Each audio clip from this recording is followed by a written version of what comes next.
I don't know which specific BL goddess accepted my sacrificial offering this month, but she didn't just answer my prayers, she weaponized them.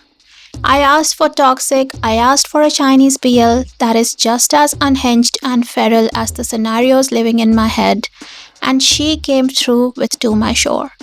Clearly, the deity I worship is just as addicted to toxic yaoi as I am. Because the blessings, they are absolutely bountiful.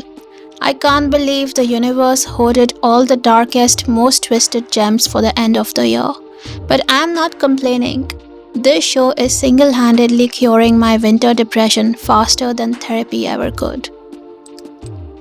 Right from the very first frame, the show grabs us by the throat and screams, Fan Xiao is not a good person. And we love that for him. This man moves like a shadow king. He keeps his circle tight and his enemies terrified. Even his own uncle looks at him like he's staring into the abyss. But his men, they are his ride or die, because Fan Xiao protects what's his with a terrifying loyalty. He is a pharmaceutical mogul eyeing the Hua region, but don't let the business suit fool you. He is a predator in silk. And the red flags, they start waving immediately. We find out Fan Xiao is being forced into a marriage by his father. A normal person would argue, right? Not Fan Xiao. He handles it by ensuring his fiancée stays mysteriously ill, making sure she never recovers fast enough to walk down the aisle. He is literally manipulating a woman's health just to control his own narrative. It is sick, it is twisted, it shows us exactly who he is a man of few words who will burn the world down quietly just to get his way. Then the universe decides to get messy. Shulang crashes into Fan Xiao's world, literally by rear-ending his car. Now watch the duality of the psychopath. To Shulang's face, Fan Xiao is the perfect gentleman. He's calm, he's polite, he's practically glowing with grace. But the moment Shulang turns his back, Fan Xiao sends his goons to break his arm. Who breaks the arm of the guy they just flirted with? Fan Xiao does. But here is the kicker. That broken arm was actually mercy. Anyone else would have been buried for touching Fan Xiao's car. The only reason Shulang survived is because Fan Xiao was instantly, lethally mesmerized by his beauty. He looked at Shulang and didn't just see a bad driver, he saw his next obsession. The gentleness was a trap, and the violence was a warning. He's intrigued, he's hungry, and Shulang has no idea he just walked into the lion's den. Fate, or Fan Xiao's stalking skills, brings them together again at the hospital. And what's the first thing Fan Xiao does? He sees Shulang's arm in a plaster cast, the very injury he ordered, and he smiles. It's psychotic, it's beautiful, but then Fan Xiao's worldview glitches. He watches Shulang save a baby from a suicidal mother, risking his own safety. Fan Xiao, who believes humanity is just a cesspool of selfishness, is genuinely confused. Part of him thinks, this guy is fake, he's pretentious, no one is this good. It makes him want to ruin Shulang just to prove a point. But another part of him, that tiny, dusty, buried human part, is stirred. Seeing Shulang's tenderness doesn't just annoy him, it wakes something up, and that is terrifying. Cut to a private dinner that evening, where the air is so thick with tension you could choke on it. Fan Xiao stares at him, not just looking, devouring. It makes Shulang's skin crawl. But Fan Xiao is a master of plausible deniability. He does nothing overtly wrong, so Shulang can't even call him out. It's psychological warfare disguised as fine dining. Then we get the cigarette scene. Oh my gosh. Shulang takes a cigarette from Fan Xiao. Fan Xiao leans in to light it. The proximity, the intimacy, it screams danger. Shulang's gut is telling him, run, this is complicated, this is bad, he's bad. But does he listen? Of course not. He ignores the red flag because it's wrapped in expensive silk. And just when you think Fan Xiao can't get more invasive, he pulls a power move. He forces Shulang to stay in the private room to take a call from his boyfriend, refusing to let him step out. Why? Because he's polite? No, because he wants to eavesdrop. He stands right outside, listening to every word, dissecting their dynamic, learning exactly how to dismantle their relationship. When Shulang comes back, Fanshawe drops the mask for a split second.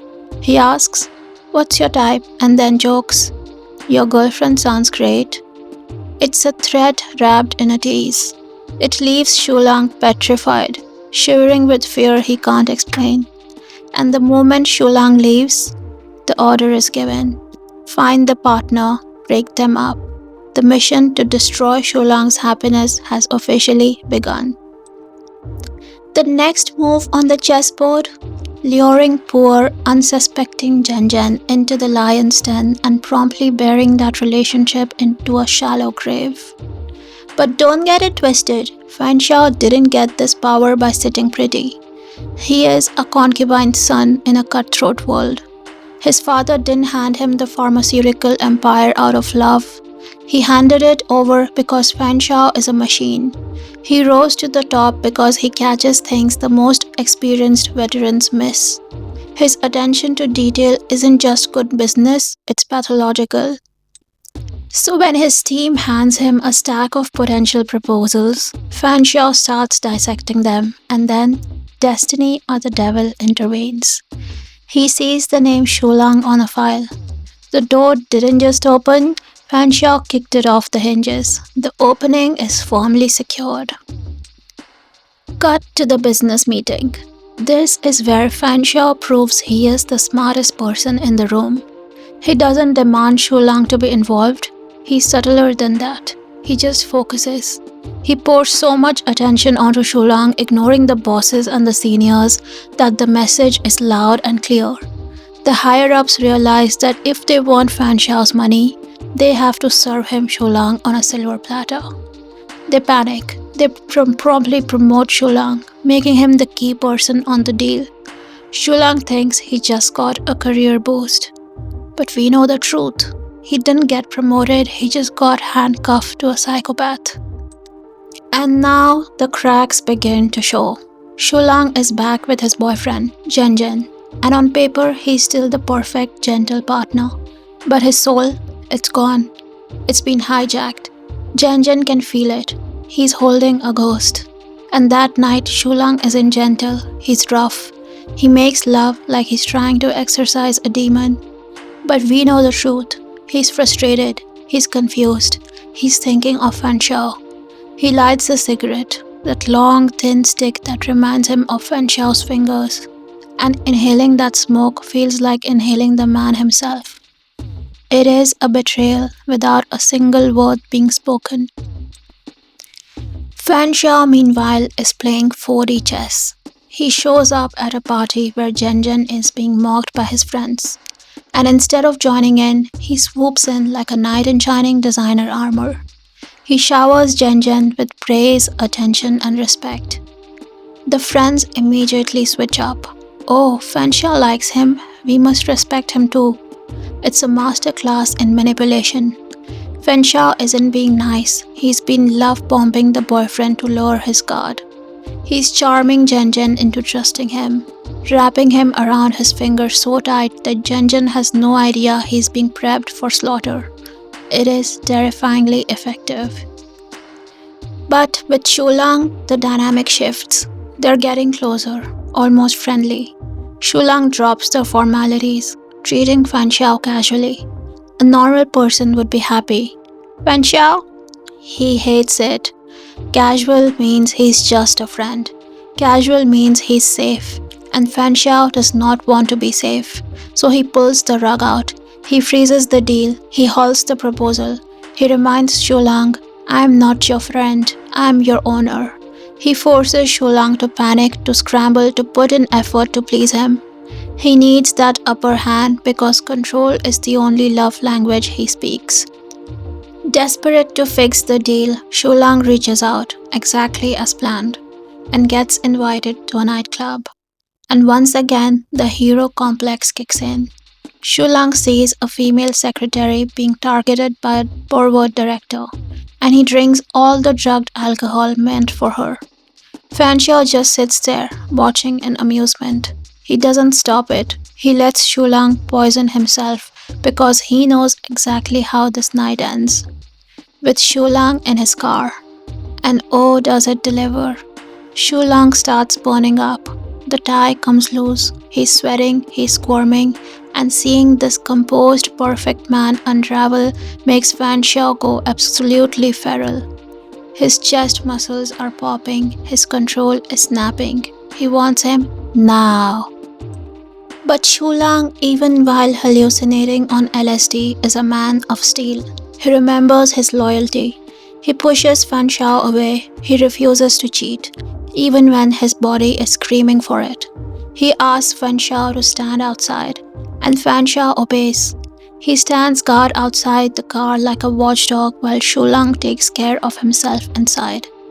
Listening to those raw, animalistic moans through the window drives him insane. It's torture, it's ecstasy. But the real twist, the real sick, twisted cherry on top, Fanshawe goes home, still burning with unsatisfied lust, and opens his laptop because, of course, he recorded it. The gentleman who stood guard actually had a camera rolling the entire time. He watches Shulang fall apart on screen like it's his favorite movie. But then Shulang calls out the name, Jen Jen. Fanshawe slams the laptop shut. The jealousy hits him like a truck. He doesn't just want to watch anymore. He doesn't want to be a spectator. He's furious, he's obsessed, and he's done playing games. The hunt is over, the war has begun. If you think that was unhinged, we are just getting started because I'm recapping this entire train wreck of a romance episode by episode. So hit that subscribe button and turn on notifications because you do not want to miss the moment Fanshawe finally snaps. See you in the next spiral, bye lovelies.